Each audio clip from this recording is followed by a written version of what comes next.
bless you, Rayma family. Woo! I'm excited. I'm excited to be talking about a subject matter that is very important to me, but it's something that is very taboo in churches nowadays. We don't normally speak about mental health, emotional health, wellness. These are things that we don't normally speak about. And most of the time, it's either, you're feeling sad, we're going to pray about it. We're going to rebuke this demon. You need deliverance. And the Lord created us to be whole. The Lord created us with all of these emotions, right? And if we stop and think about it, we have all these emotions and we have to process them. Bishop has taught a lot of times in his preaching that, in this walk, you're going to go through some things and you're going to have to walk it out, right? Everything is a process. No one is exempt from the process of the Lord. We're all going to go through things. We're going to go through grief. We're going to go through anxiety, through depression. And a lot of times, like I say, in churches, it's taboo, right? And many times it's like, we're going to pray for this person. We're going to rebuke this demon. They need deliverance. And that's it. Right? But no one gets taught how to live after the church service is done, after you've fallen on the floor, you've been covered, you've been delivered, you scream, you cry. What happens afterwards, right? So just to give you guys a little bit of me, I've been working in social services for 26 years, and focusing now on mental health and substance use. I do provide, therapy, counseling.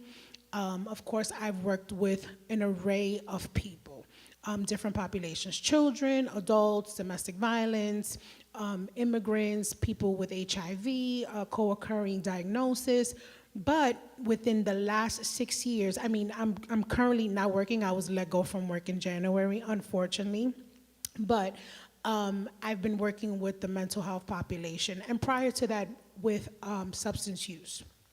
So I've worked also within the nonprofit sector, but I've also worked within the psych wards, Bellevue, and I've gone to other, hospitals to work within their psych wards, because I have patients that unfortunately their mental health was severe. It was more than just mental health. It was mental illness, right? Because for those of you who do not know, mental health and mental illness are two different things, right? So a lot of times you hear someone go, oh, they have mental health, they have mental health issues. It's more than that. Sometimes this person actually has a mental health diagnosis, schizophrenic, bipolar 1 and 2. They have clinical depression, where it's diagnosed and they're possibly on medication. But these are things that we don't speak about in church, right? You see someone going through different issues, and the first thing you say is, go to the front and you're going to get prayer, and it's going to be better. And it's not, right? So I just wanted to give you guys a little bit of that, right? This is something that is very near and dear to me, substance use. Like I said, I've worked with people. Most of my patients, their mental illness has been so severe they hear voices. They need to be in the hospital. They need to be in the psych ward. They need to be drugged up half of the time. The only thing that I cannot do at this juncture of my life, my professional career, is prescribe medication, right? But that's what I'm going for. That's what I'm looking to do, right? Clinical psychotherapy, and really just working with people, trying to help them find their way. Because one thing that I always say is, it's okay not to be okay. We go through things in our life. We go through trauma. We go through experiences that they mark us, they change us, and we don't know. We don't know why they happen, right? We don't know why they happen. But we thank the Lord that He is our counselor.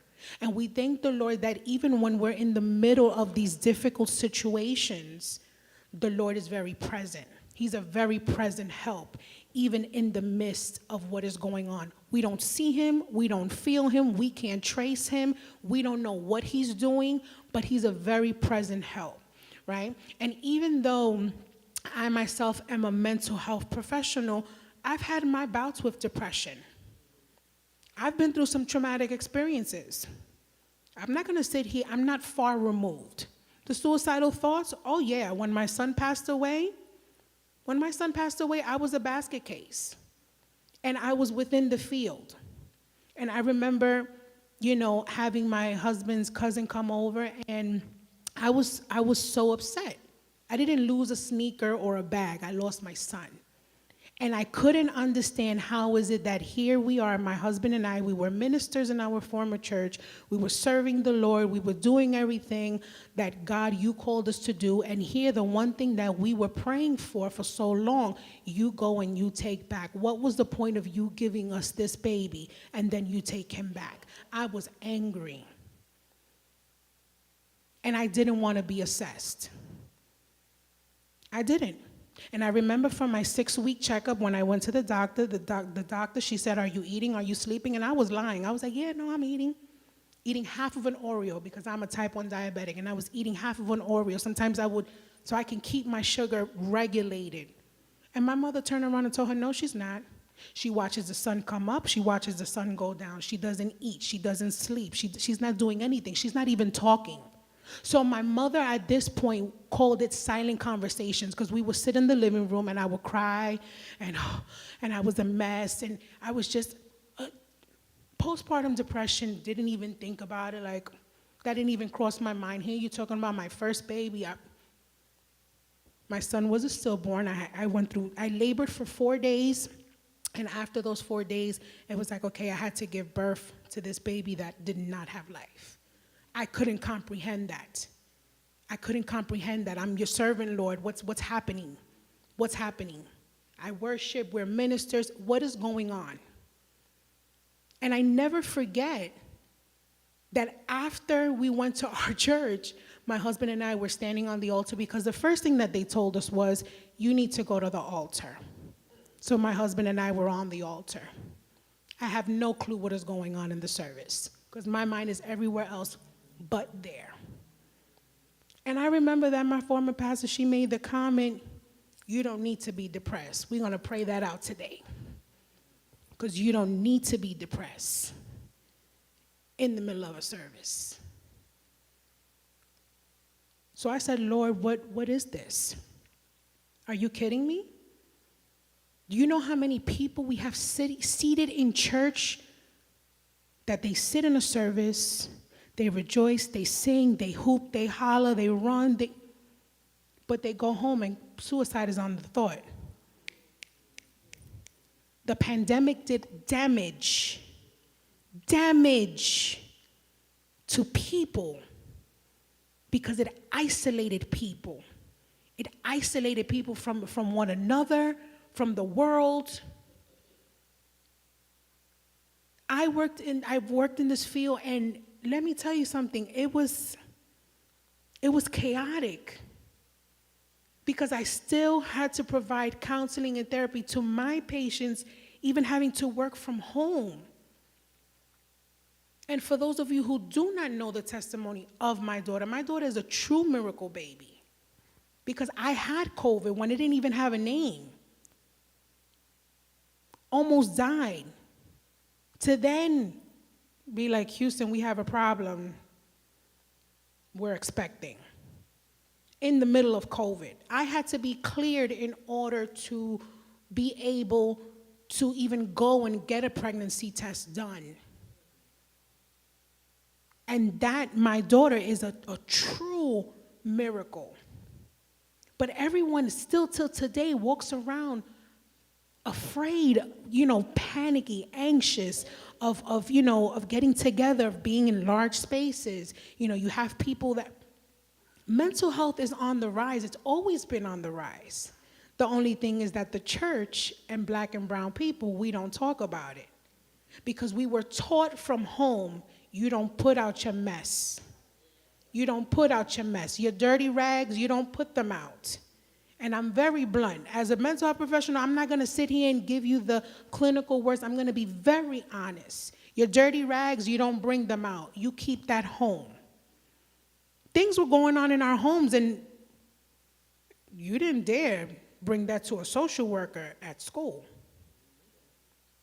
You didn't dare tell a teacher, right?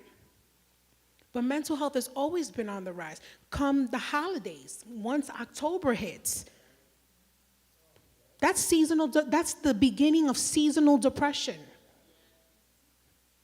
Because people don't have family members, or people begin to think of the relationships that have been severed. The family members, they're alone. So when I was working, for those of you that just arrived, I was let go from work in January. But when I used to work, I was working overseeing 3 transitional housing programs, men and women, mental health and substance use. And I used to pride myself in making sure that they had home cooked meals and making sure that it was very much like a family, because that's all they had. They had the staff and they had myself, right? And one thing that I've always put in practice is I never told my patients, because many times they will go through these crises where I had to call the police and we had to call EMS and they had to go to Bellevue, and they were in an uproar. They were spitting, kicking, screaming. They were throwing things around. They were hearing voices, seeing things that were not there. So I always put in practice, and I remember having one of my professors many years ago, he said it, you never tell them what's wrong with you. You never tell someone who's going through a mental health crisis what's wrong. What's going on with you? What's wrong with you? From that day on, I learned to ask all of my patients, what happened to you? And as a church, we have to do that with one another. What happened to you? Not what's wrong with you, what happened to you. Because we go through these traumatic experiences, these life events, that they change us, they mark us. And they create in us this way of now being, perceiving, and thinking, and looking, and acting, and speaking. And for some, it's like, what's going on? So I really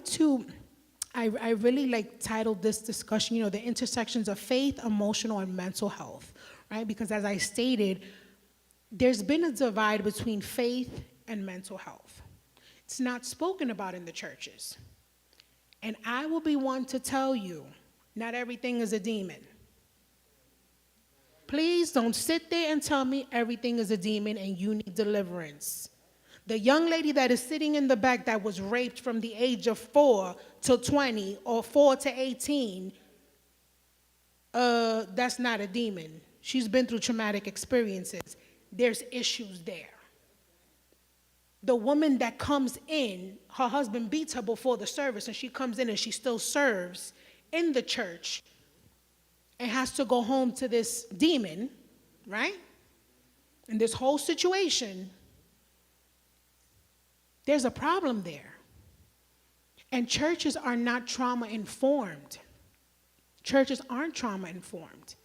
Because the second that we see someone, it's like, oh, okay, so this one talks to themselves. I want to be very blunt and honest with you. Sometimes that's your coping mechanism. That's your brain and your body telling you, we have a problem. We're hurting. We need to let this out some shape or form, right? And because I've worked with those with addictions, substance use and mental health, sometimes they tend to mimic each other. And I want to put this example. I'm a type 1 diabetic, right? When my sugar drops, I wear an insulin pump. Of course, I've been a type 1 diabetic since I was 17. So I wear an insulin pump. That insulin pump literally is my pancreas. My pancreas does not work. It does not produce insulin. Don't ask it to do anything. It's unbothered. It's in my body and it's there. But my insulin pump serves as my pancreas. When my sugar drops, oh, it's a whole party. My eyes get very glossy. I am shaking. I'm sweating profusely. I am a hot mess. It's happened up here where I've had to tell Bishop, if you see me, get help. get help. Those that know me really well here, they know like, oh, get her this candy fast, sneak it up to the front. I don't know how you're gonna do it because my sugar has dropped to 30 or 40 within seconds, right? So if I'm out in the street and someone sees me shaking, if you see me shaking in the street and my eyes are glassy and I'm kind of like, I can't, what's the first thing you're gonna think about? You're gonna make you're gonna make an assumption that I'm on a substance, I'm coming down from a high, it's heroin, it's coke, it's speedball, I've taken a pill, this one is in bad shape, right? And that's not the case because it's medical. Like I've had to run into Bellevue and tell some of those doctors, don't strap them up. That's a diabetic coma that they're going into. Or maybe it's a seizure. Because they mimic each other. When your sugar, and I'll tell you once again, there's times that when my sugar is low, I'm crabby, I'm antsy. It's like, just get me the sugar, I'm upset, I'm antsy. Everybody's body reacts differently to trauma and experiences. Substance use can mimic mental health, just like mental health can mimic substance use, right? And as a church, we're not informed of that. So we see someone in our midst, and they come in and you're just like, and not knowing what they've come in with, right? Of course, you know, there's an array of things that can be happening. And of course, discernment comes in, right? Because I don't want to just sit here and say, oh, you know, we're just going to walk by and we're going to address this. No, discernment comes in. Lord, what is going on? What is happening? So I wanted to continue with, for too long there has been a divide between faith and mental health, with mental illness being viewed as a moral or spiritual failing, and spirituality being viewed as unscientific. But the Lord created us to be whole. Body, mind, soul, spirit, to be in our right mind, right? Part of my prayers every day, Lord, thank you for keeping me in my right mind, despite everything that I have been through. Because you never want to be the person on the other end that's in the hospital, that I've had to walk in at different times of the day, night, where people, they're hearing voices, they see things that are not there. So you have to tell the Lord every morning, Lord, keep my mind on you. Keep my mind on you. When I'm dysregulated, when I don't know what to do, where to go, who to turn to, keep my eyes fixed on you. And I've always said it's okay not to be okay. Seek help. Seek help. And as I stated before, I never tend to ask anyone, you know, what's wrong with you? I ask them, what happened to you? What happened to you? What made you be the way that you are? What changed? You know, Bishop has mentioned, and he's made the comments before, no one wakes up in the morning talking about, I'm gonna be a prostitute. I'm gonna be an addict. I'm gonna go get me that crack rock and I'm gonna smoke all of it, not half of it. No one wakes up like that. Things happen to us. And as I stated, we have a comforter. I thank the Lord for keeping me in the right mind, that I haven't been strapped up. Did I think about suicide, as I stated when my son passed away? Yes. Yes, I did. My husband would be sleeping at night, and I would be balled up on the floor in some corner of the room in the dark. Watch the sun come up, and watch it go down. And I never forget that doctor, she told me, if I have you committed today to Valhalla, to psych ward, you will be the sanest person in there. She told me, you would be the sanest person in there. And I was like, all right, I'll go home and I'll eat. I'll eat. And the behavior still continued. I was grieving. I was mourning, right? But we have to thank the Lord every day for keeping us in our right mind.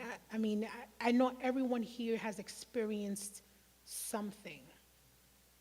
I know everyone here has experienced something. COVID did a number on every human being, from anxiety to panic attacks to depression to suicidal thoughts. Am I the only one here that went through all that? And mind you, I was sick, pregnant, and going through it. My mother, who lives with my husband and I, my mother caught COVID 3 times. 3 times. And after I gave birth, my mother caught COVID and had to isolate for 14, 15 days. And here I was with a brand new baby, just had a C-section, and she couldn't touch me, she couldn't see the baby. She was a mess. And then my husband caught COVID. And because I just had a C-section, my husband was like, I'm gonna put on this mask and we're gonna hold this baby from far, and because I gotta help you, And people till today are still reeling from the effects of COVID. They say that this is going to last another 15, 20 years, and you will begin to see mental health even in people before COVID. Anxiety, like I said, panic attacks, depression.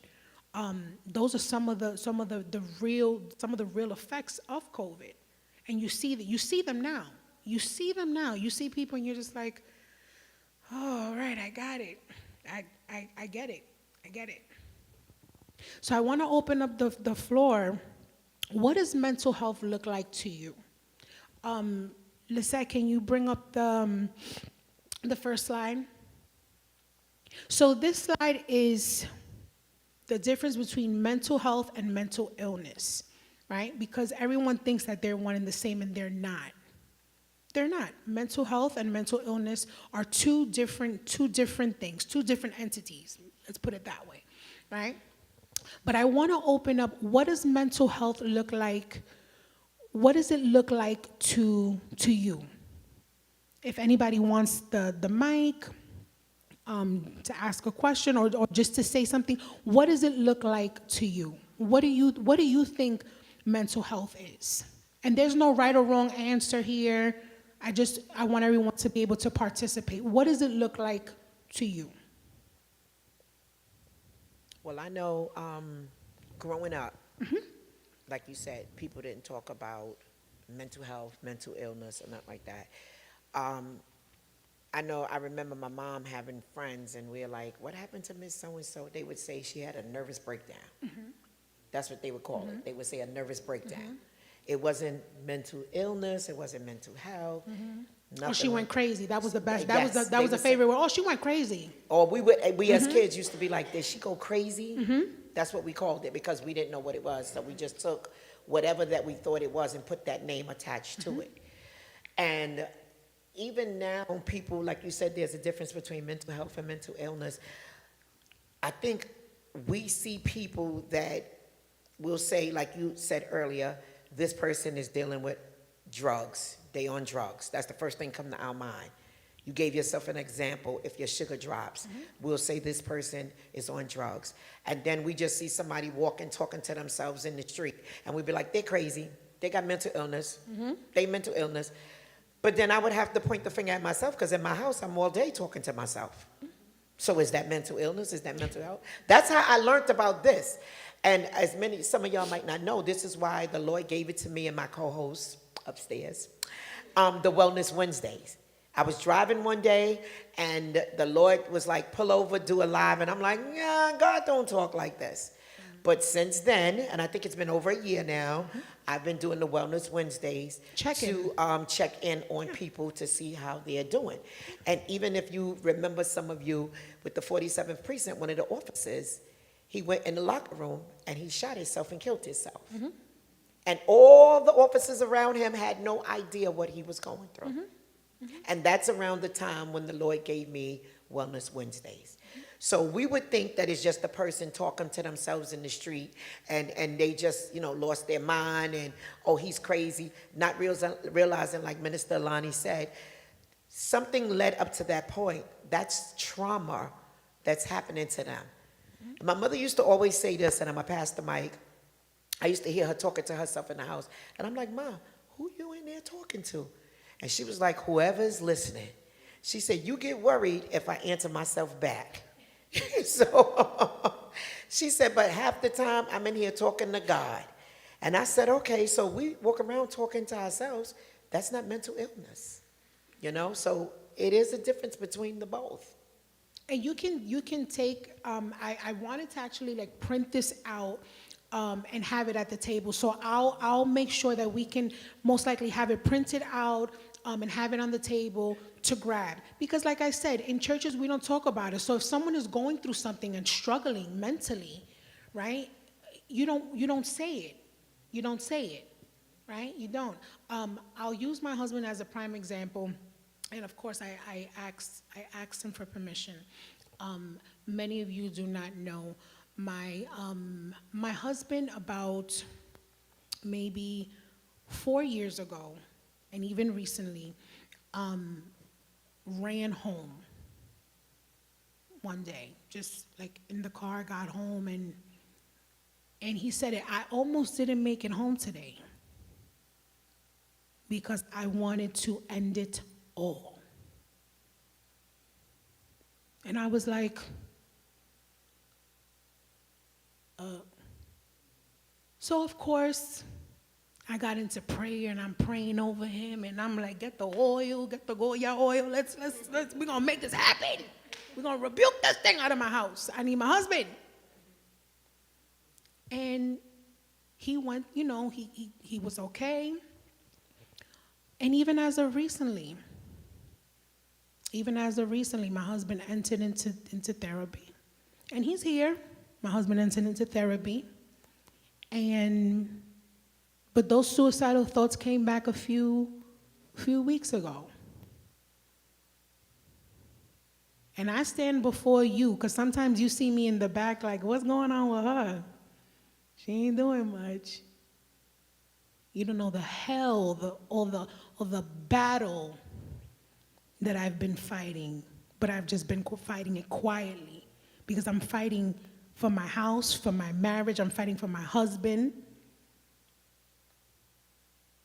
And things just resurfaced because many times we have things in our life that we think we've conquered them. We think we got over it. I'm doing good now, I can breathe.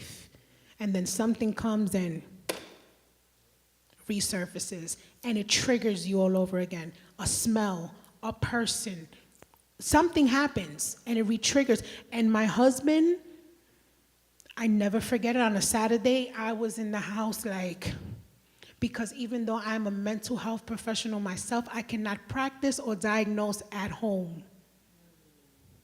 So I can't sit here and tell you, this is what's going on with you. But I had to have safe space, I had to hold space for him.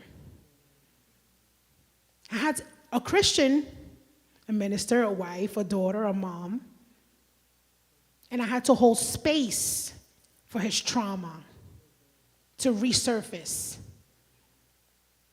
to see him like, and then I had to collect my own self because now I'm triggered. Because that's what happens, that's transference.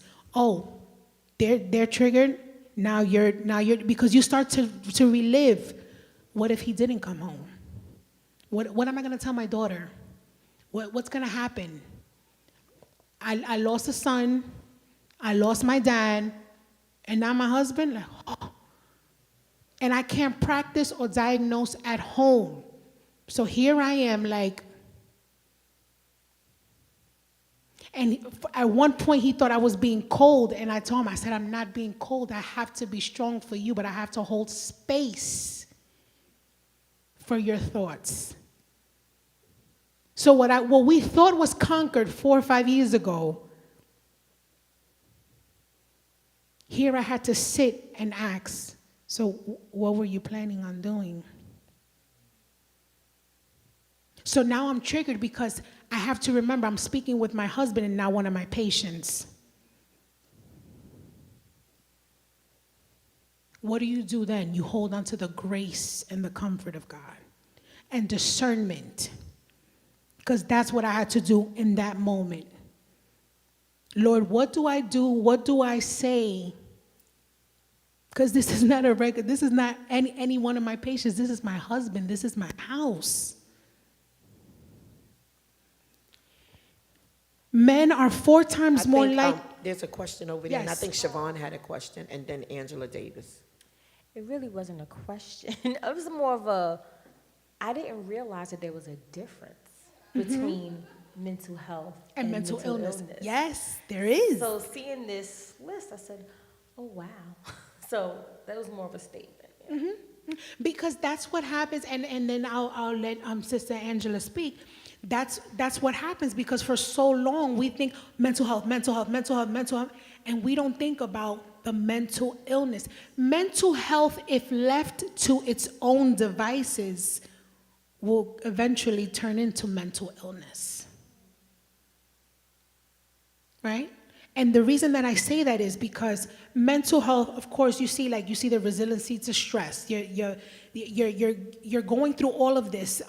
You're going through all of these thoughts. But if you leave them to their own devices, they turn into mental illness. Schizophrenia, bipolar 1 and 2, where now you have to be on medications, right? So mental health starts off, it's the thoughts. It's the thoughts, it's the feelings, it's the irritability, it's the anxiousness, it's the panic. But if you do not address that, it turns into mental illness. Some people are not aware that even those that are addicts, those that have substance abuse issues, many times because of the substances that they've ingested, they now have an onset of mental illness. I had a patient that did everything under the sun, from paint chips to coke, mixed every drug possible. His end state, of course, he passed away, but his end state, his mental illness was so bad that he was unrecognizable. So you will see his picture on his ID, but the man then wouldn't speak.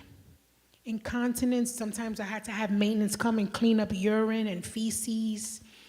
He didn't even know. He wouldn't sleep all night. He'd walk around the street. Sometimes he'd stand in the middle of the street just looking around, and you're calling him and you're telling him, hey, come in. And the staff is, oh, I'm going to call EMS. I'm going to call 911. And sometimes I would go out to the middle of the street and I would just tap him. I would just tap him and I would tell him, come, let's go back in. Let's go back in the building.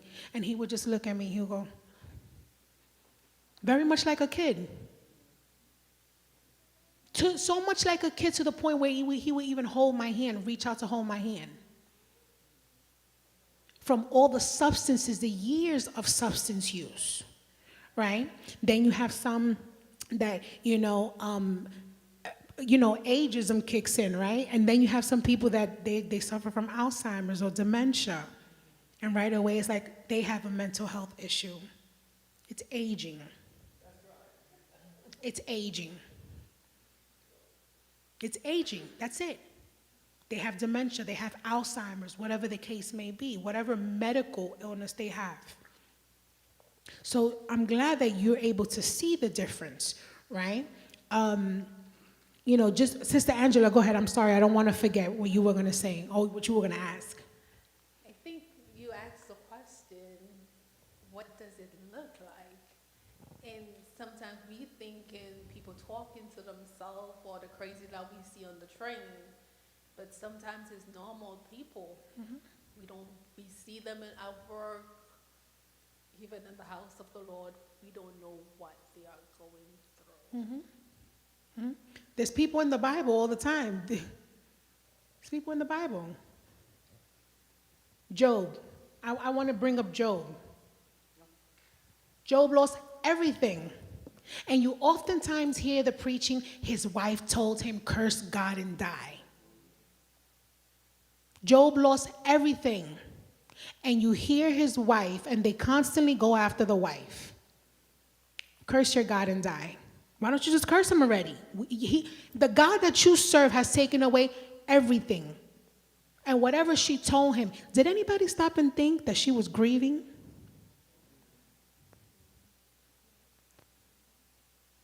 You're a mother and you lost all your kids. Forget the cattle and the hay and the house and the roof. You lost everything. Every single one of your children. Did anybody stop and think that Job's wife was speaking from grief, a place of grief, a place of pain, of hurt, of why didn't you just take me? Did anybody ever stop and think of that?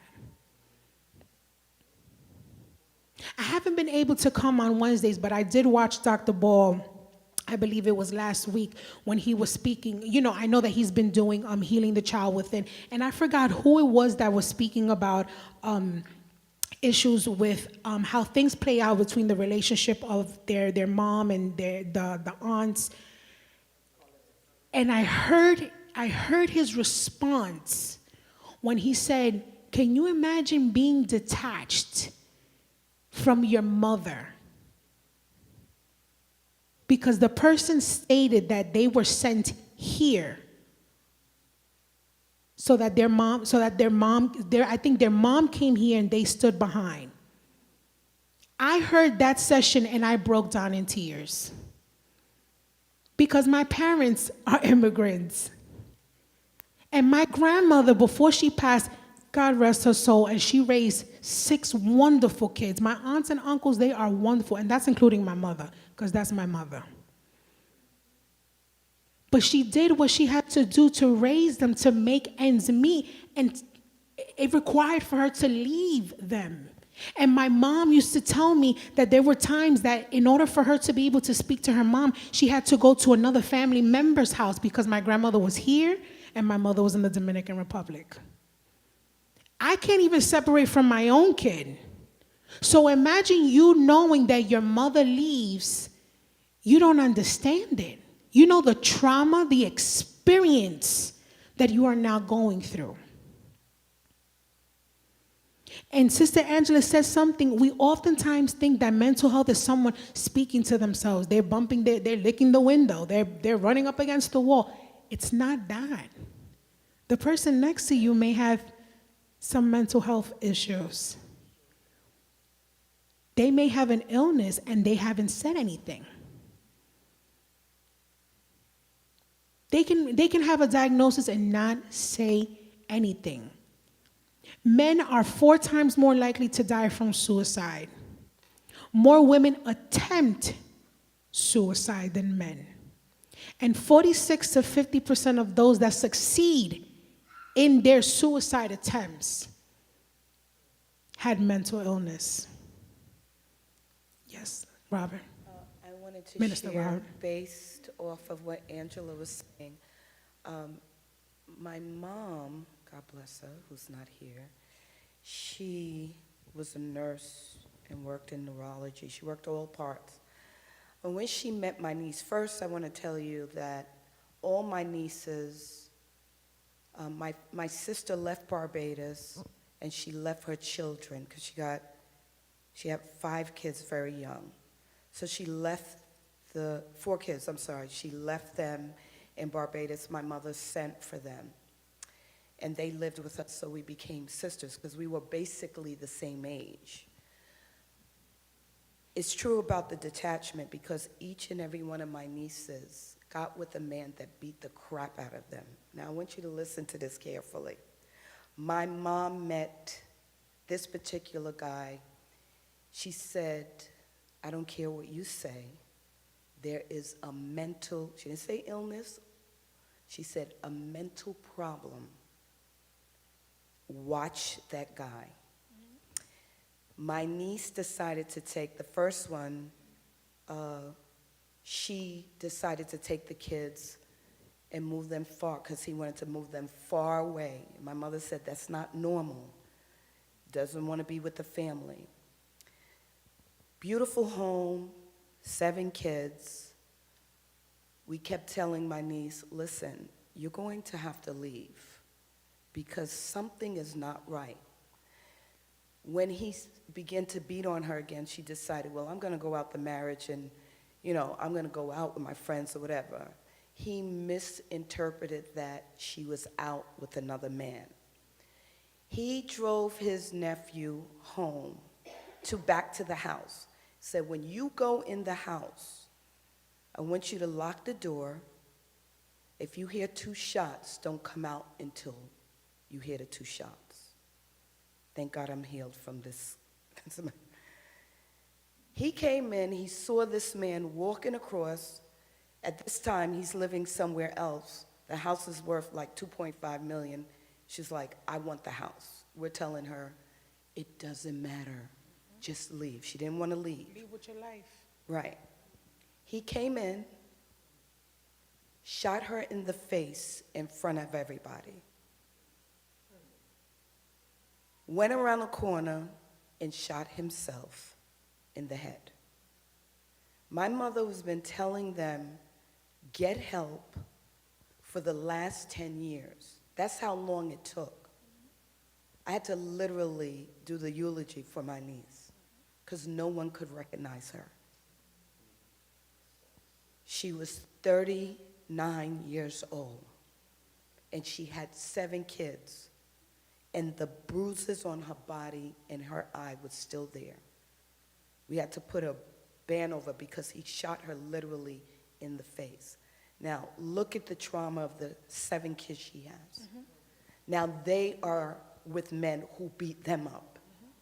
And the cycle continues. And the cycle continues. Until one of them breaks it and they seek not only individual therapy, but family therapy. Right? Yes. Siblings, because you can have siblings and you each have your own experience. But if you saw him, if you were not discerning, this guy was perfect. Did everything for the household. You don't have to work, you don't have to do this, da-da-da, I got this, we're going fishing, get the fish, bring it in, build a house, da-da-da, what you want, buy the cars, da-da-da. Quiet. Because that's the thing with, like I said, with mental health, right? And mental health disorders. It doesn't matter your socioeconomic, background, your status, your age, your race. It just doesn't. It doesn't. If someone is struggling mentally, it does not matter. It does not discriminate. Now, like I said, Black and brown people, we do not speak about it often. Because like Minister Leslie said earlier, it's like, oh, they went crazy. And like I also said, you don't bring out your dirty rags out into the open. Oh, Chris wanted to say something.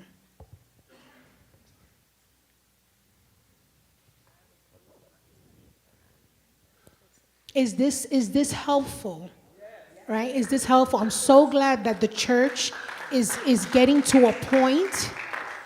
I'm excited that the church is getting to a point where they are opening up to what the people need, right? And when I say the people, I don't just mean the outside of the church. I mean people, us. Because we have things that are seated, that are rooted, that we've put to bed, that we've put to sleep. And we say, I'm in church, I'm a deacon, I'm a minister, I'm a newcomer, I'm the pastor, I'm the worship leader. And you don't know that worship leader after worship is a mess. The pastor that'll go in, that has these, of course, yes, it's secret sin, but they're struggling with addiction. They're struggling with mental health. Am I good enough? Did I do a good job? Am I man enough? So these are things that need to be brought up in church. Because we have to be whole before the Lord calls us to be whole. But if parts of me are broken and disengaged, you're just going to get half of the person that comes up. So when you see the person coming up for prayer, everyone has a story. Everyone has a story, right? But things like this, these discussions, they open us up to now seeing people differently. And my prayer is that even when you leave from here, that you no longer address people like, what's wrong with you? What's wrong with you? But now you can tell people what happened to you. What happened? Yes, Minister Chris. Yes, again, thank you for what you're doing. This is so needed, so important. You know, I've had an opportunity to speak in a number of churches, especially around my book, and I've identified, and people have come up to me and said, I'm struggling with this. And I realized that, you know, one of the things I had written was that when faith hurts, right? Because there's a sad thing in the churches that everything we do is so spiritual. There's a demon behind every We chair. over-spiritualize everything. And I've learned from my own experience, 'cause I like my own experiences. And one of the things I've noticed in churches, especially amongst the people who are ill, dealing with physical illnesses, especially heart problems like myself, and I have learned, not by asking, but I've found out, like there's certain medications that they give you, especially for the heart, and I'm taking some right now, that the side effects, one, it will tell you in the warning, causes depression. I was taking another one because I had a procedure done, and the side effect was suicidal thoughts. Oh, yeah. And I remember running to Sister Doreen one Sunday. I'm in church, and I'm in tears. I'm like, I need help. And she said, we need to go to the doctor now. And they had to change it. They said, we can't take you off of it yet, but we can reduce the dosage. When they reduced the dosage, those thoughts left. But what I'm trying to tell you is that sometimes you see people, especially those who are ill, you don't know what they're going through. Sometimes they can't even worship because they're that physically ill, but the medications will generate certain responses, and if you don't understand, you'll be judging people and telling people, you know, oh, that person needs God, and Yes. oh, bring them to the altar. No. So thank you. Thank you for sharing that. And to piggyback off of that, my mother also has heart condition. And in 2019, Mother's Day of 2019, my mother had open heart surgery, right? And my mother's on medication. And there's times that I just see her and I'm like, okay, I get it. And I have to look at the medications and what are the side effects and, you know, the anxiousness or, you know, the lack of sleep thereof. You know, you're sleeping too much or you're sleeping less. You're eating too much or you're eating less. So thank you for sharing that, right? Because we're so quick to diagnose everyone. Oh, you have schizophrenia. Okay, got it. Oh, you're bipolar. Got it. Yeah, and there's more to that. There's more to that. And as I stated before, when my husband went through this, here I was like, okay, all right, all right, we gonna get some help. We gonna move. We gonna move. This is your house at stake. Let's move. And that's what I was doing. Okay. And I remember he was like, babe, you think I need medication? I was like, tut!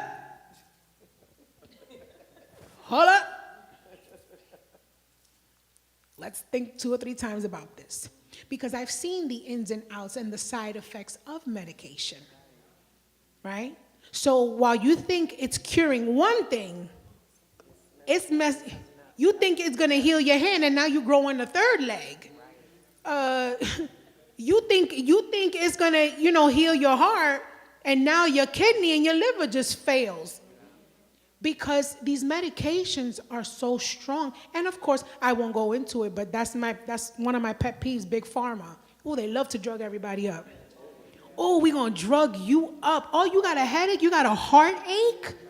Oh, we're going to drug you up and give you the highest dose.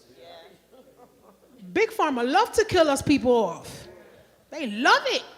They love it. Many times my own patients used to come in so drugged out like, And I was like, Lord, this person, I mean, I know he hears voices, but he don't got to be so drugged up. And that's what Big Pharma does. And we can get into that some other time. But about, about the drugs and because, that's a conversation within itself. Yeah. She had a question. Yes. Sister Donna, and then Sister Angela, Sister And Penny, Sister Penny. and Sister Jessie. Yes. Yes. Lisette, you can bring up the one about the crisis prevention so that, everyone can take pictures of it. I asked Sister Lisette to please put that up just before anybody else goes on, because if you are in need of help, there is nothing wrong with seeking help. Doesn't make you less of a Christian, doesn't make you less of a pastor, of a minister, doesn't make you less of a praying woman. You ain't got to speak in tongues in the CPEP, because some of you may be wondering what's that. The CPEP is a comprehensive psychiatric emergency program. All of the hospitals have that. So you walk into the regular emergency room, right? What you see, and it's the triage. But CPEP within the emergency rooms, you tell the person at the front, I'm looking for the CPEP department. They will take you there right away. That's where you can speak with a psychologist that's on site, a psychiatrist, a doctor, and you let them know what's going on, right? And then the crisis text line and everything else that you can see here, take pictures of this. If you use it, like I said, it doesn't make you less of a Christian. If you know someone else that's struggling, that needs these resources, you can feel free to pass this down, because everyone needs help, right? Sister Donna, yes. Yes. I was saying that I have a family friend, my husband family friend. So she has a son. So each time I saw the son, I was like, something is wrong with this kid. So one day I say, come over to my house. I said, let's talk. And he's like, my mom don't listen to me because she keep on drinking. So she's not listening to me. So I said, talk to me. I said, what's the problem? He said, a couple of years my dad died and we watched it because we watched somebody gunned him down. I said, okay. I said, you want to go to a psychiatrist? He said, I'm trying to, but I keep on telling my mom. At the time he was 20. So I said, why don't you come over to my house and spend some time? Because him and my son was like 2 pieces apart. I said, okay, come over. By this time he come over, spent 2 weeks. I said, let's go to the site. So we went to a therapy, and he was telling the therapy what he feel like, and his mom not listening to him, and it's hurting him, and he tried to smoke to try to keep it down, but sometimes he's like something in his head. So I said, okay. Then he got married, so he got problem with the wife till he started to get stressed out. So I said, he come to my house again and said, Aunt, can I just come stay with you? I said, sure, get some clothes and come over, because you're welcome anytime. But by this time, he went to get the clothes because he was supposed to go to work tonight. By 4 o'clock in the morning, they called us in the morning that he hung himself on the machine. I said to the mom, how much time I told you that the kid have problem. You need to listen to him or take him, She's like, oh, you don't have no problem. But says, see, you're going to identify your son because he problem. So he's suicide. Mm-hmm. So sometimes you have to listen to the kids. Sometimes you have to watch them. Sometimes you have to see the movements. So it's like crazy. And to touch on that, sometimes I want to play devil's advocate, and some people may go, oh my God, like what do you, yeah, no, I'm like I said, I'm very blunt and very honest. We do what we know, right? So you saw something and you gave the warning, something is wrong with this kid. I don't think it was intentional that mom didn't want to seek help. Maybe mom didn't know how to seek help, right? Because it goes back to your upbringing. It goes back to your upbringing. Get over it. Get up. Get up. It's okay. You're all right. You sleeping a couple of days in the dark, and it's okay. You drinking more than usual. It's all right. Get up. It's okay. So unfortunately, the ones that end up suffering are the ones that we lose, right? Because we do then what we know then, and you do now what you know now, right? When you see and you know someone is struggling, you try your best to help, right? And I'm grateful to Minister Leslie Bell for doing those check-ins, because when you see those friends that they just go silent, those are the ones you got to check in on. Those that appear to be strong and have it all together and look like they are, woo, I am dashing it, I am doing it. You have mastered nothing because you are struggling. And I could stand here and I can testify to that. I've looked like, girl, you got it all together. You're doing it. You haven't broken down in a couple of days. You running on coffee, them 4 or 5 cups, tasty. And then I find myself when everyone is asleep. And now I'm like,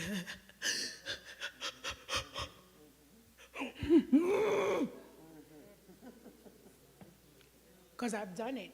I've done it where I'm like, and then I got to turn on the water. I got to turn on the sink. So when we look like we're so put together, if I see you struggling, I'm going to go up to you and I'm going to go, what happened? I don't know. I'm not going to give you a prophecy. I'm not going to shun, die, and Scooby-Doo this. We're not going to speak in tongues. What happened? What happened? Because that's the first thing that we do in churches. Some people may not like me for that, which is fine. We're going to speak in tongues and we're going to run and we're going to flip a chair. We're going to get the oil. No.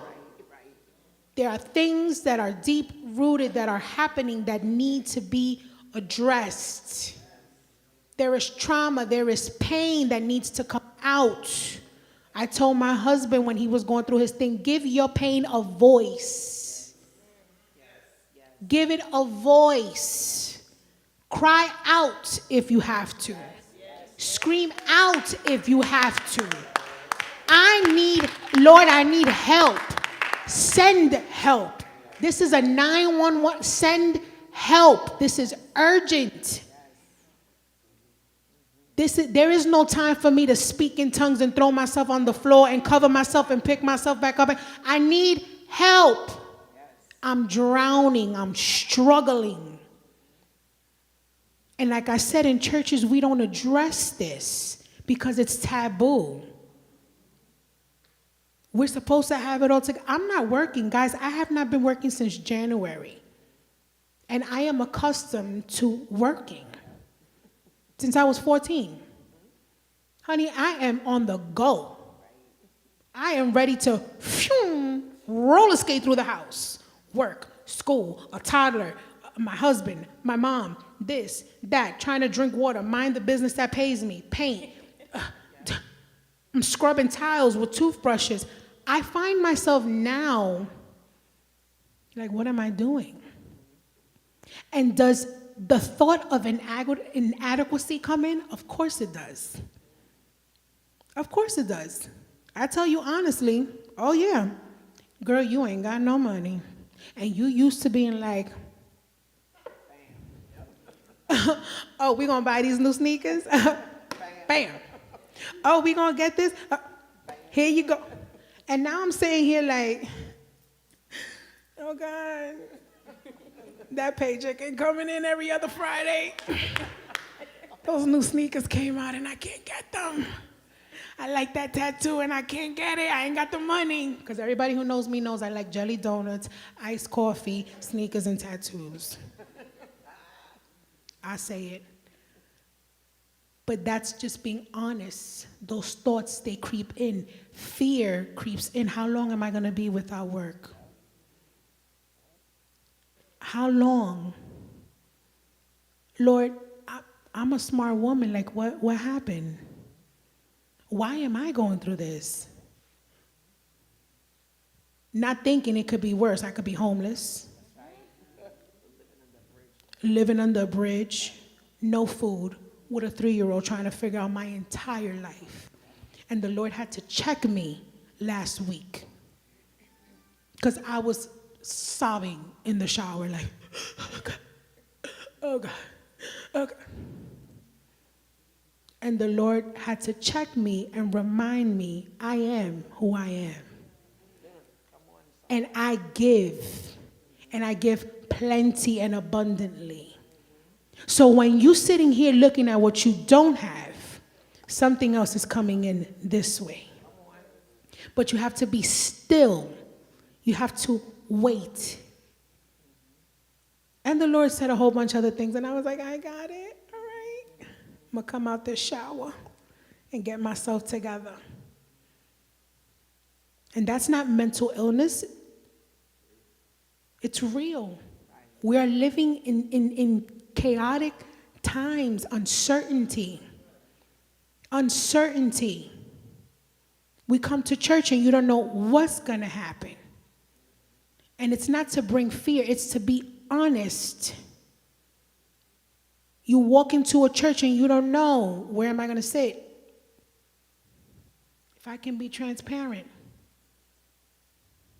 I come to church and I play out every scenario in my mind. Where I'm seated, who's coming in, who looks funny, that's suspicious. Anything happens, I'm rolling with my kid. I'm pulling me his arm like she ain't got no sense. I kid you not. That's how sad it is that we have to walk into places with that thought process. You walk into a restaurant, it's like, where's the nearest exit? Yes. When that earthquake happened a couple of weeks ago, Jesus, my heart went to my big toe because I couldn't get to my husband, and my mom kept calling me, and I was answering, and it wouldn't go through. And my daughter just grabbed me, she screamed out, Mama! Dead sleep. She woke up, Mama! And I was like, Lord, oh my God. First thing I'm thinking about is, it's a bomb, we at war, we gonna die. Lord, we gonna die. And people are walking around on eggshells. Everyone is walking around on eggshells. Everyone. And it's expected, it's understandable, right? And I want to just leave off with, who else had a question? Somebody, yes. So going back to what you shared with your husband and saying that it was 4 years ago and then it just happened, right? My question is, sometimes because we're always on the go, right, and because we're like, oh, we're just going through a funk, or oh, we're just going through this because of this, and we're aware why we're feeling this way.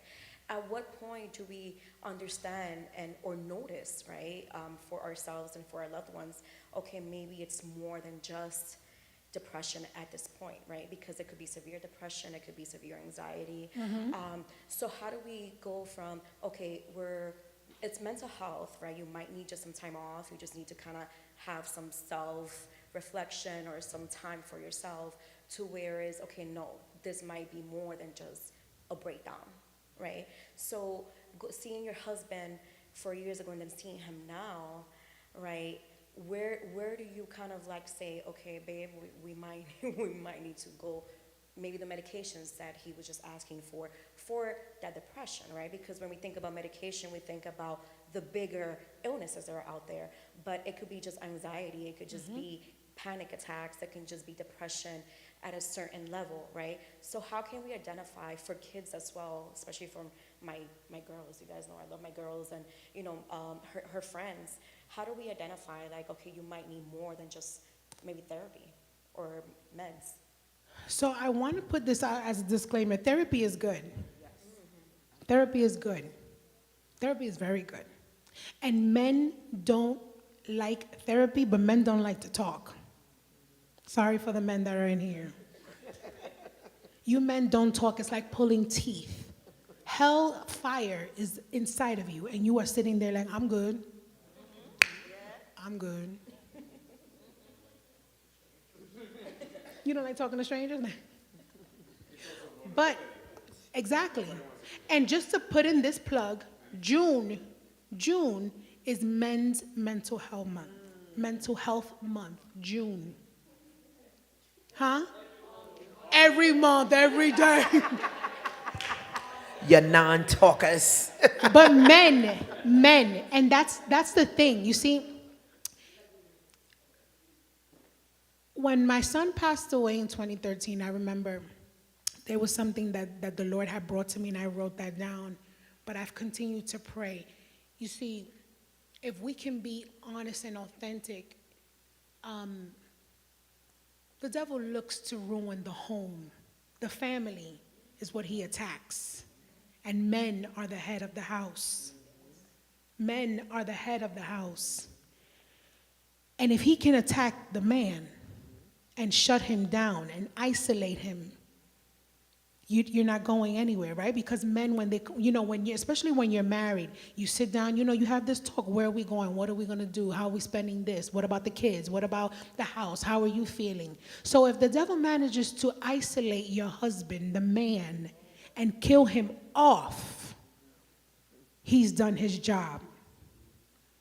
Men naturally do not talk. They don't even like going to the doctors. My husband, to go for a flu shot is like pulling teeth, and he's 6'1", like 300 pounds. And I'm like, bruh, what are we doing here? Meanwhile, I stubbed my toe, and I'm like, I'm going to urgent care. Like, I don't have a problem. But men, they do not speak. And I understand the whole thing with trust, right? Because that's also part of mental health as well. You lose trust. Your perception, your trust is off. But men, June is men's mental health. And it's not just June. I'm putting in that plug, right? Because every day we're all struggling with something. So it costs you nothing to be kind to someone. I have a sign in my house. It costs you nothing to be kind. Because your smile may make someone's entire day. A hug, a handshake, acknowledgement goes a long way.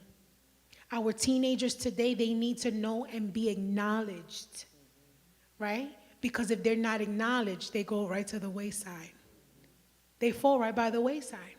So when you see your teen or another teen, right? Because we all should adopt whatever children are of the house. My daughter is a daughter of the house. Your kids are children of the house. So if you know that there is something, speak with the child. What's going on? I noticed that something is going on. Something is going on. I want to put in another plug. Gaming, this whole thing with gaming, that these teenagers, they love to sit in front of games, 3-4 hours, and this Fortnite, and all these other games, and these zombies, and gaming, that's an addiction. That's become now a clinical addiction. Gaming is a whole addiction.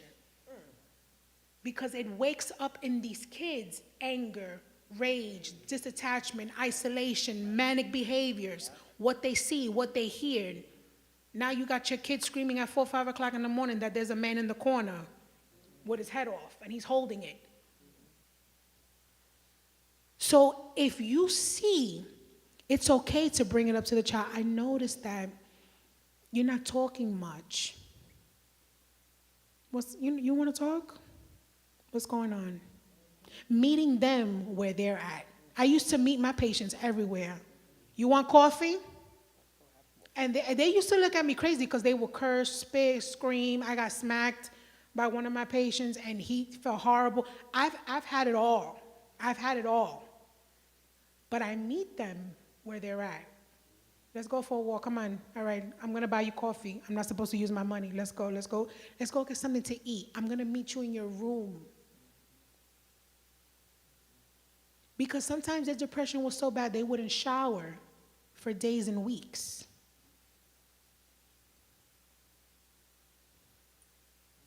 Hoarding is another thing.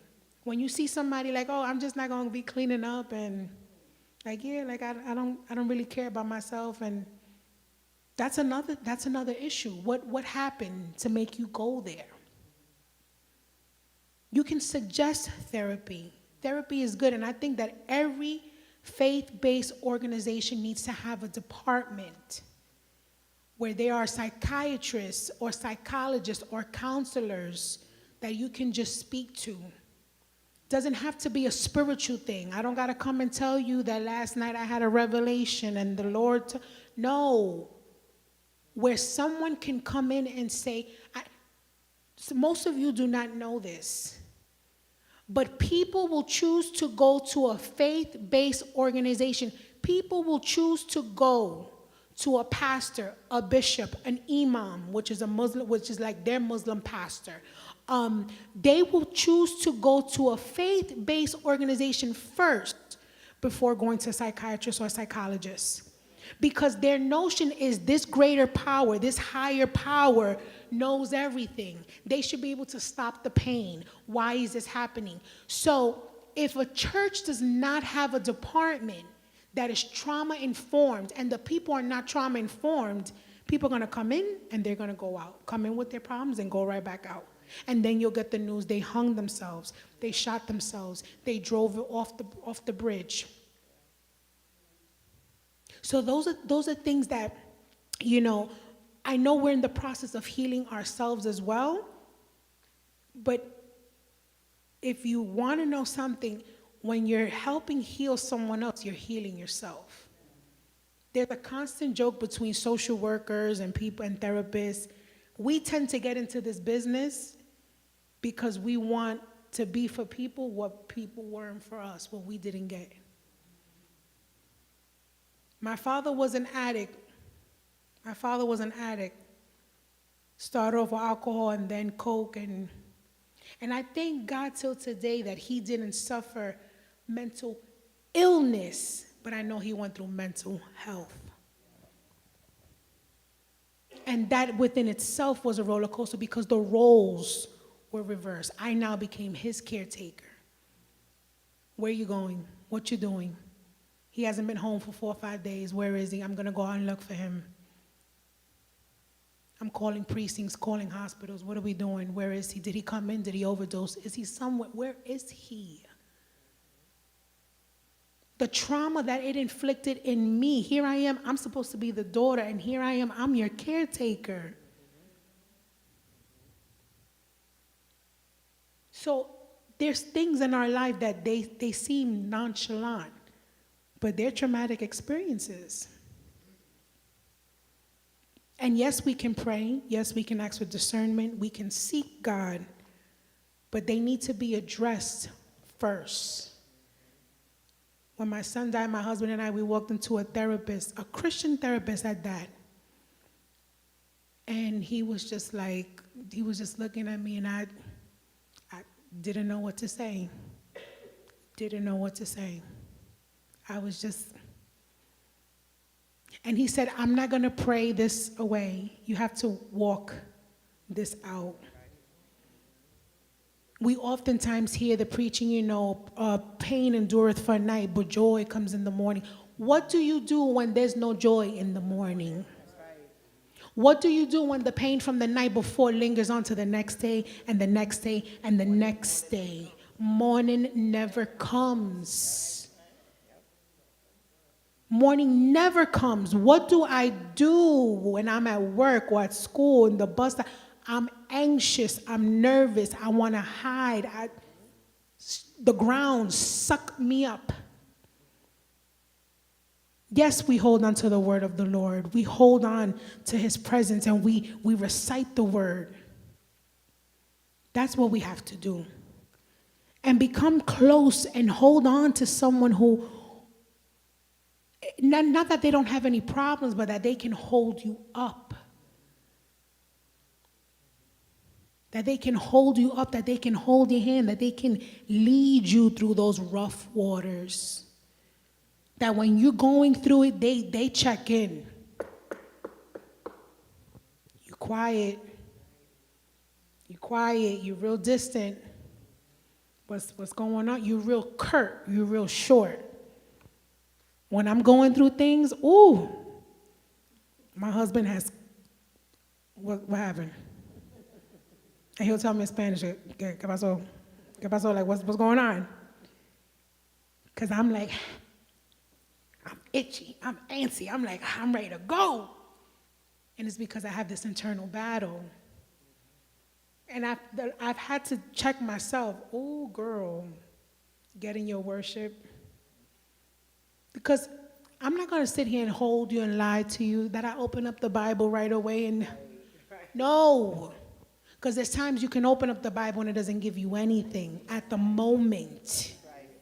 There's times that you can listen to a worship and it's just like it went in through one ear and came out the other. I'm not going to sit here and I've been walking this thing out long enough. And there's times where you are just like, Lord, I don't hate you, but I'm mad at you. I didn't sign up for this warrior package. You can take this right on back. I didn't sign up for this. I didn't sign up for the pain, for the mental anguish, for the internal battle. I didn't ask for this. So what do? You sit and you rest in him. You rest in him. You seek counsel in the word. Like I said, holding on to. And if you got to scream this thing out and cry it out and throw yourself on the floor, then so be it. Listen, can you bring up the video? I wanted to just, when you feel that you're going through these moments and you feel that your Christianity comes into play, and a lot of times you say to yourself like, oh, I'm not praying enough, I'm not seeking God enough, I'm not speaking tongues enough, I didn't fast enough, I want to just remind you of some people in the Bible that went I'm sorry, through. Penny had a question. Yes. Oh, I did, Sister Penny. Girl, you need to stop me and talk. Martha dealt with anxiety. You read Luke 10:38 through 41. And the reason that Martha dealt with anxiety, she knew that the Lord was coming to her. She knew Jesus was coming to her house, right?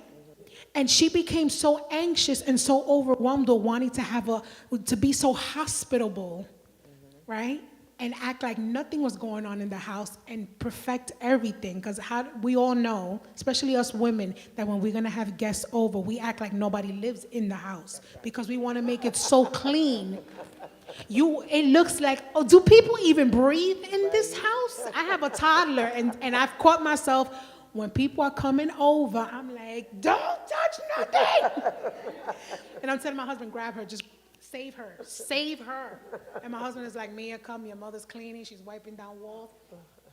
And I've had to come out of that, right? But us women, we do that. And I can imagine that Martha, she knew Jesus is coming.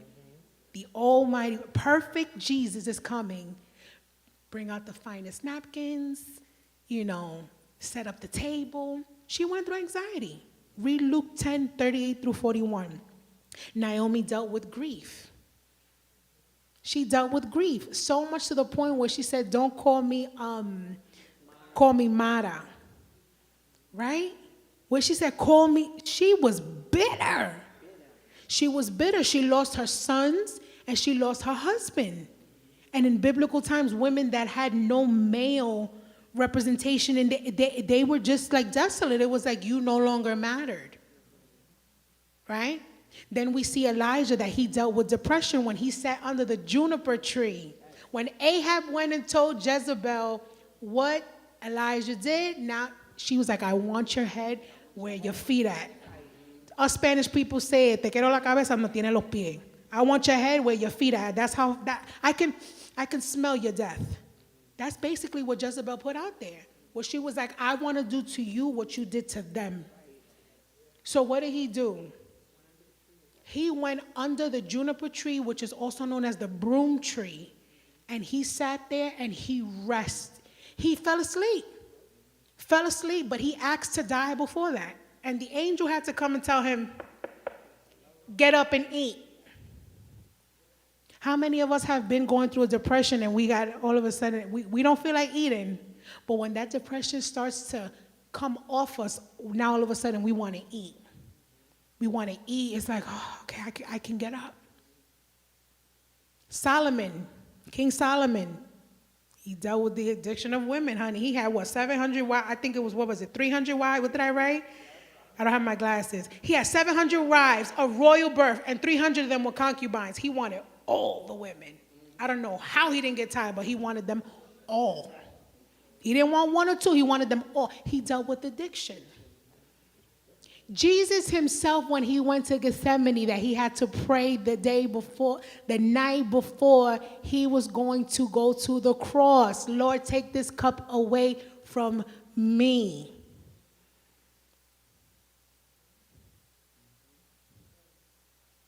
So many times we find ourselves in difficult situations and we want to over spiritualize it. But meanwhile, Jesus found himself in a funk too. Why does it have to be me? I get the mission, I get it, I'm doing it for love, but why does it have to be me? Take this cup away from me. Because he knew what was waiting for him, the lashes, the crown of thorns, the cross. He went through anxiety and anguish. So when I'm going through a funk, I have to remind myself, oh, okay, you're going to come out of this, girl. You're going to come out of it.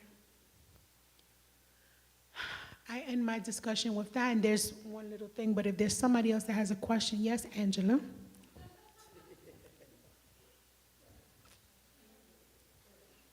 Was this helpful? Yes, amen, amen. Absolutely. So, I believe the house of the Lord is the hospital. It is. And when you come into the house of the Lord, you're going to hear the word. And just like everybody has problems, you have marital problems, you have mental problems, and whatever problems you have. So when the altar is open, you're going to go up. And whether it's demonic or not, what happens is that we have to use the spirit of discernment, and we have to say, are we going to pray for you? Because that's what intercessors have been praying for. So they're going to come in from all over the globe. But we have to say, we pray for them, and we have to say, okay, now, after we pray for you, you can assess the situation. Is this mental? Or is this an emotional where you need some therapy, you need some help? Just like how the marriage people need help and the family needs help. Maybe that's the way we have to go about it. And you know how that happens, to add on to that, when the church is trauma informed. Yeah. If the church is trauma informed, the church can provide that. Right? Come up for prayer. Let's come up for prayer. Right? Let's come up for prayer. Or can I hug you right where you're at? Because many times people don't want to come up to the altar. I don't want to come up to the altar and have the camera in my face. You don't need to see my snot and all my emotions all here. You don't need it. Back up. Back up, sway. Like, come on, what's going on? Sometimes I see people sometimes coming up for prayer, and you got like 4 or 5 people, hands on them. And this person is having a whole anxiety, panic attack. They don't. Please stop. Please stop. I told Bishop a couple of weeks ago, too, we got to stop that. One person praying for somebody. If a woman is up here, female ministers or the first lady got to come up, or the bishop, because you don't know the experience this person has come up with, and now you yelling right here. Come on in the name of Jesus. Sir, you don't know what I've been through. Yes, that's I still got an abuser at home. That's right. And you talking to me about Jesus, but I'm thinking about the abuser that's going to whoop my tail feather when I get home, just for coming to church. That's right. You got a woman that's sitting here, she's coming up for prayer, but you got 4 or 5 people on her. Do you know what she's going through? Right. Back up. Give Back her up and give her space. space. That's right. Because you're just re-triggering her. That's right. You're just re-triggering her. And in practice, when I would do my clinical therapy and counseling with some of my patients, or even when I would sit and do clinicals with my patients and group therapy, I always was mindful of even what I had to bring up in therapy, group counseling, individual counseling, because in mental health, even in practice, you don't want to open somebody up and then leave them open, and now they leave and they go home. Right. So you were talking about suicide and all of this throughout a whole group, but you didn't address the ways to recover from that and how you can get yourself together when this is happening. And now you've opened up somebody that now they're going to go home. They're re-triggered. So we have people coming up for prayer. They want to accept the Lord. it's that tussle, that tug. I want to accept the Lord. No, I don't. I want him. No, I don't. But then you got 4 or 5 people in their face. It's me. And sometimes I'm in the back and I'm like, Lord, I'm sweating. Because I'm like, okay, all right. We have to be mindful of everyone, even ourselves. How are we re-triggered? I use one last example. I have a 3-year-old. My daughter's going through this stage now where everything is like, no. Real sassafras, no. And she walks off, no. Mia, you want bread? No. I said no. I told my husband the other day, save her. Grab her, take her someplace, save her, because I'm about to yoke this kid up, and she's only 3. I love her, Lord, but she's about. But then there's sometimes my daughter rarely has a tantrum. You guys know, because when you see her in church, you sometimes you don't even know she's here, right? You don't even know she's here. She's a good baby. But when she loses her marbles, collect them off the floor because she's lost it. Lost. Like, I mean, lost. The kid is like screaming, hollering. Anybody hears would think, oh my God, call ACS on that woman. And I told my husband, I was like, oh my God, Jesus. I found myself triggered. And I had to go, all right, let me go to the bathroom. Why was I triggered? What did that bring up in me? If I didn't collect myself, I was gonna wild out on my whole 3-year-old. Not physically, but I'm just being honest. If you don't check yourself first, you are liable to now inflict pain on somebody else. Verbally, mentally, emotionally. If you don't check yourself, sometimes I gotta go to my mouth because my face needs deliverance, but my mouth, ooh, she nasty. So sometimes I gotta go, cállate. Gotta tell myself real quick, shut up. Because just because I'm feeling a certain way, I don't have the right to make anybody else feel a certain way. And I'm so in tune with myself that if I'm not in a good space, I'm not going nowhere. My husband knows. I'm not going nowhere. Because I'm liable to say something and do something, and words have weight. You can't take them back. Actions, things that you do that hurt people to the core, you cannot take them back. You cannot take that. I can apologize to you till I'm blue in the face. I'm so sorry. I'm so sorry. I didn't mean it. We're Christians, we're brothers in Christ. And I noticed that in church, we heard ourselves like crazy. And then we turn around like, you supposed to forgive me? No.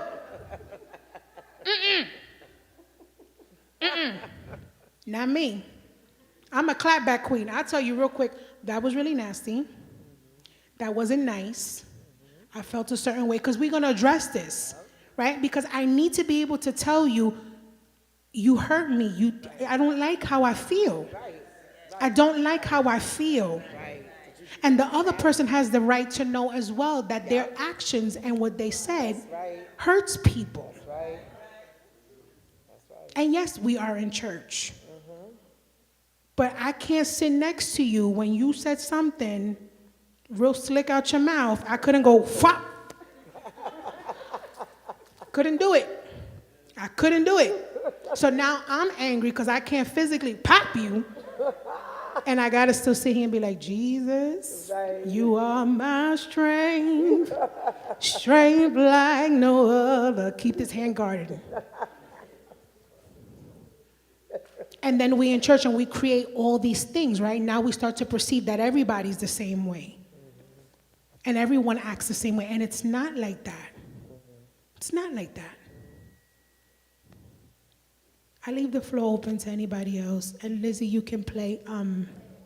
Yes, I'm going to just play this audio. This came out of, I'm not plugging it in like, oh, go buy the album, because it's not an album out. But I just wanted to share out of my husband's experience. My husband writes music, and my husband is very quiet, right? He's very quiet. So many times when you see him, for those who know him, that's my gentle giant, right? He's no nonsense, but that's my gentle giant. But many times you see him and you're just like, because he doesn't talk much. But there's a word in him. And out of a lot of the things that he's endured, he wrote this song. He wrote this song. And the reason that I asked Lisette to play it is because those who you think that are okay are not okay. Those that you see standing and smiling, men go through a lot. And you see them and they don't say anything. But hellfire has raised up inside of them. And they are sitting there, tick, tick, time bombs. To hear my husband say, again, after 4 years, I found myself driving fast, real fast. And the only thing I could think about was you and me.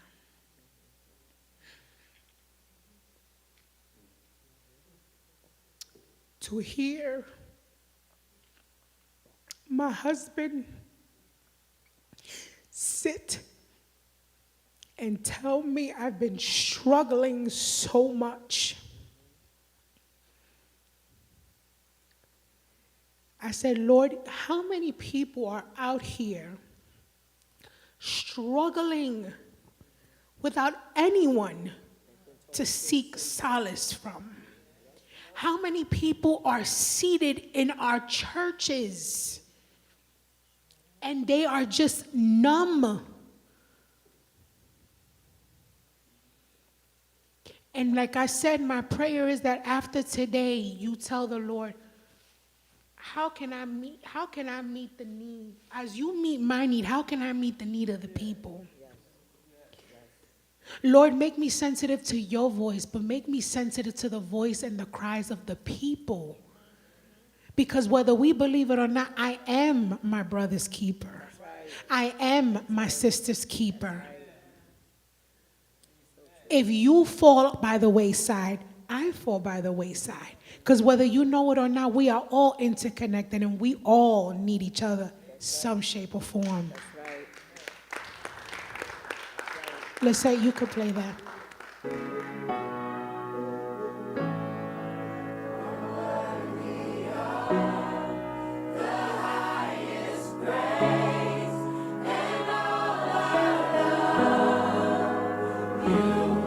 Yeah, it's just a message in my heart. Yeah, J Red. I feel like a blind sheep that's heading straight to the slaughter, trying to make it like I'm jumping the border. When I order, keep my focus on Christ so I can walk above water. Be a better husband to my wife, a great dad to my daughter. See everything she got, yeah, her parents some brought her. But it don't compare to the price that Christ paid when he bought her. Cause in order to follow him, you gotta follow in order. And when she grows, you pray she don't forget what we taught her. Cause see, Jesus said to follow him, deny yourself so you decide. Figuratively, every day I'm committing suicide. Suicide, I had to cry for help. Yeah, I remember that day I wanted to off myself, but Jesus came, told me to pick up the cross, stick to the mission. I'm with you every step of the way, my grace sufficient. Play your position, you're fully equipped to enter mission. My visine with clear eyes to see the greater vision. And people come and go, yeah, I get it now. I'm a misfit, I wasn't born to chase the crowd. The disappointment appointed me to keep focused now, cause he's the one who lifted me up where y'all let me down. And I know I ain't perfect, yeah, I got my flaws. At least I'm able to admit whenever I was wrong. His greater purpose in life, it keeps me pushing strong. Therapy music from my heart, I'm pouring on this song. And I'm grateful for friends who always hold me down. Loni, my beautiful wife, who always keeps me grounded. Mia, my beautiful daughter, who keeps me in the fight. And I pray that one day my family will come and see the light. I deconstructed and reconstruct. It's a new beginning, a new perspective in life. Gave me a new position. I seal my faith in the Lord, cause it's already done. All glory to King Jesus, the mighty one.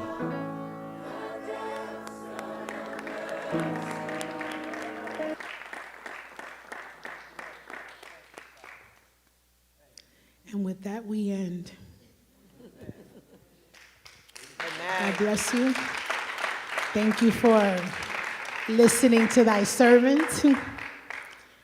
Like I said, you can feel free to text and call if someone is going through some really, really challenging times. And, you can also, I wanted to also put it out there, that if you know someone that is struggling and they don't want to look for help, they don't have the strength to look for help, you can also call 911 to do an emergency visit to the home. I've had some people here call me, like, what should I do? And the first thing that I guide them to do is call 911. Call 911, have them do an emergency pop-up visit, and when they end up going to the house, police automatically know, police and EMS know, and what New York State now is in the process of doing, in Manhattan, they're doing it, but they are now starting to have social workers dressed up as police officers as well. But their uniform is a bit different. So they'll have like the social worker, their position and who they are here on the collar. Because unfortunately, black and brown people, we get shot first and then they ask questions later, right? And many times people are going through a crisis and they're responding internally how they know how, right? So they now have social workers who can now go out and help in these crises. Because like I stated, you have some people that unfortunately they hear voices. They see things that are not there, right? If you see on the news, you see these people that are pushing, riders into the train and things like that. Yes, it's very fearful, but it's also something to think about. Sometimes they're seeing and they're hearing things and they're responding to internal stimuli.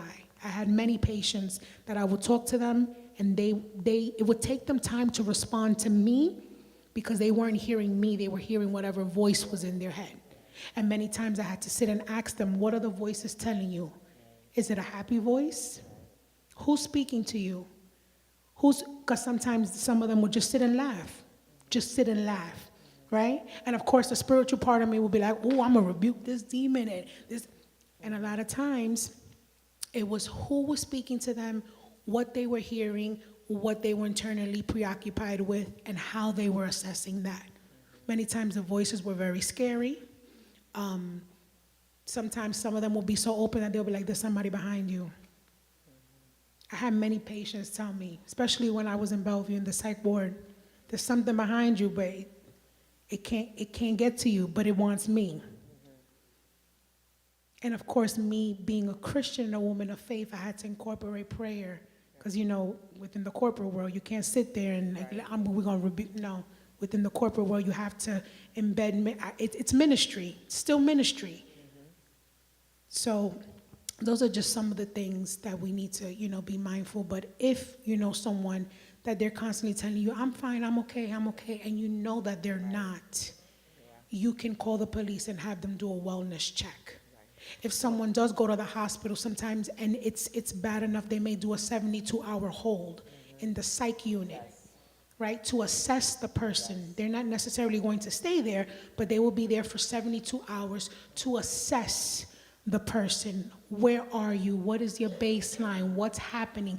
And many times it's not medicine that they need. Sometimes you just need someone to listen and just talk to.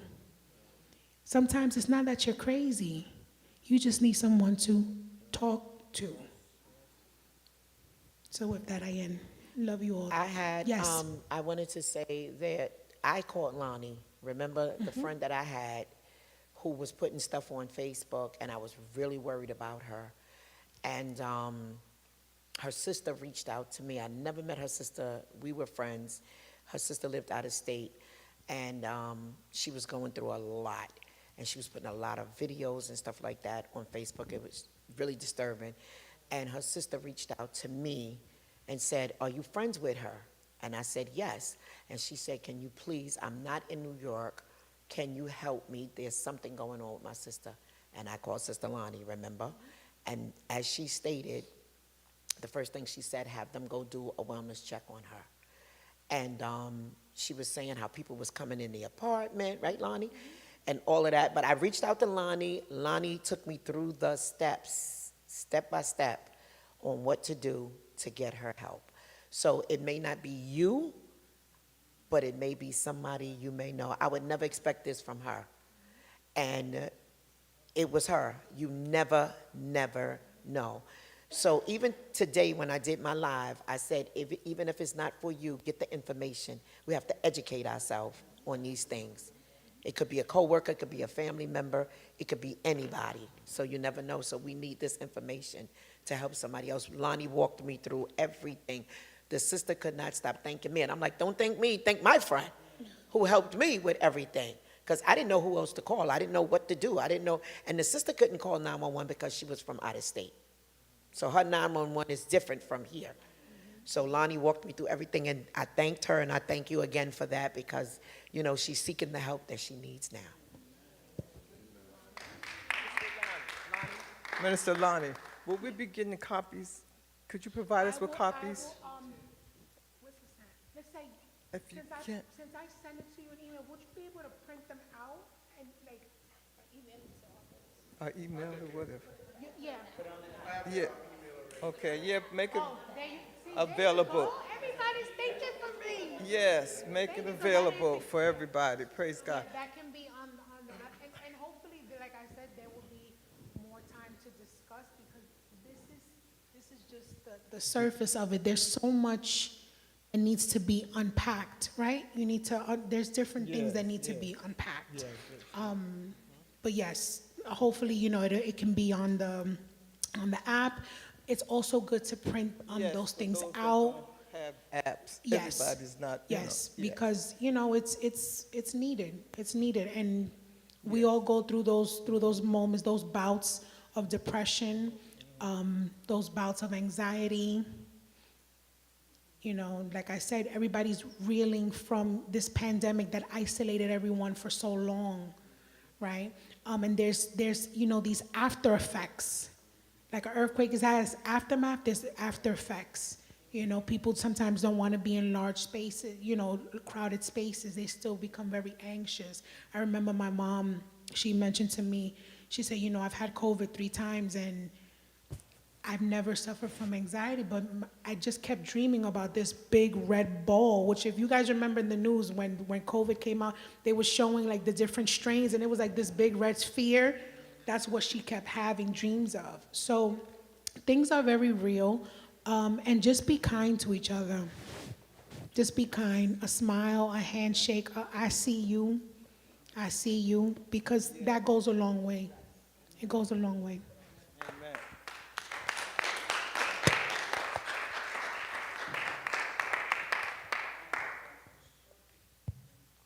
Again, we want to thank Sister Loni, Minister Loni. Sister Loni. And for those who are watching online, we're going to say good night and thank you so much for your participation tonight. And just a quick note, continue to pray for our bishop who is in the air right now, traveling, so let's keep him in prayer. Also, Sister Loni mentioned about the 911, calling 911. I've had the chance to do the same thing for someone who was in another state. If you call 911, they will connect to wherever that person is in the 911 system, okay? All right, so as we are about to close out, let's